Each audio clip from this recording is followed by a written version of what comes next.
हमने दादी को बहुत ही नज़दीक से देखा, जाना, अनुभव किया कि कैसे दादी ने भगवान को अपनी जीवन में बसा लिया था, कैसे वो सिमरन करके औरों को स्मृति दिलाती थी कि मैं कौन, मेरा कौन और मुझे क्या करना है। जब भी कोई प्रोग्राम्स होते थे, कोई उनके पास पर्सनल भी आते थे, तो अपने आप को टोटली भुला के बाबा का ही अनुभव कराना। स्टेज पर भी हम देखते थे जब लेके आते थे तो यही भासना आती थी कि बाबा उनसे सब कुछ करवा रहा है। उन्होंने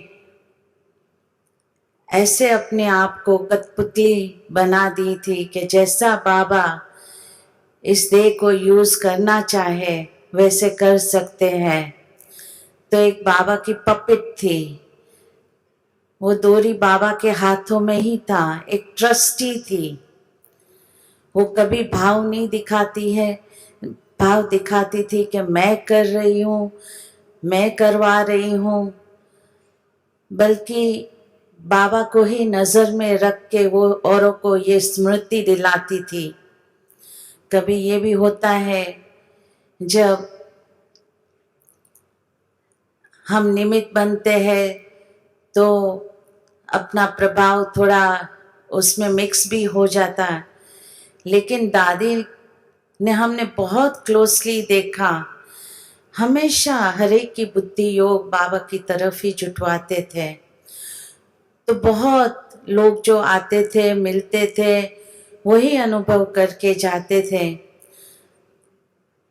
यहाँ भी हम देखते थे कि कई जो पार्टियों में आते थे तो यही रिक्वेस्ट करते थे कि प्लीज़ बहन जी, प्लीज़ दीदी, 1 मिनट की दृष्टि हमको दिला दो, 1 ही मिनट की दृष्टि। क्योंकि वो 1 मिनट की दृष्टि उन्हों के लिए एक लाइफ टाइम की एक यादगार रह जाती, और वही 1 मिनट की दृष्टि में सभी को नज़र से निहाल कर देते थे। और दादी के जीवन से ये भी देखा कि कुछ भी कल के लिए नहीं छोड़ा, जो करना है अभी कर लो, कल किसने देखा। तो हम भी जो भी उनकी सेवा साथी थे, तो हम भी जैसे मिलिट्री की तरह रेडी रहते थे। दादी इशारा देवे और हम कर लेते थे, हम चल पड़ते थे। तो उन्हों की लाइफ बहुत ही सरल रही। कोई भी ऐसे नहीं कि आप हमको पहले से बताते थे, करवाते थे, लेकिन जहाँ भी आवश्यकता होती थी तो वो कर लेते थे सेवा। कभी बाबा की सेवा में ना नहीं कहती थी, बल्कि वो चाहती थी कि हम और भी सेवा उनसे करवाए, और भी करवाए, और भी लोगों से मिलवाए।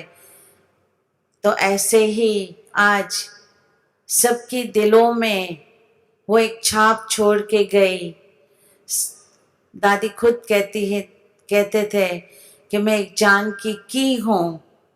तो सब सचमुच ये सब की दिलों में टच करके आज हम सब उनको याद कर रहे, देश विदेश सब। तो हम यही उनसे सीखने को मिलता है, उनसे सीखते हैं कि जो दादी ने किया उसी कदम पर कदम हम सब चल के आगे बढ़े। ओम शांति।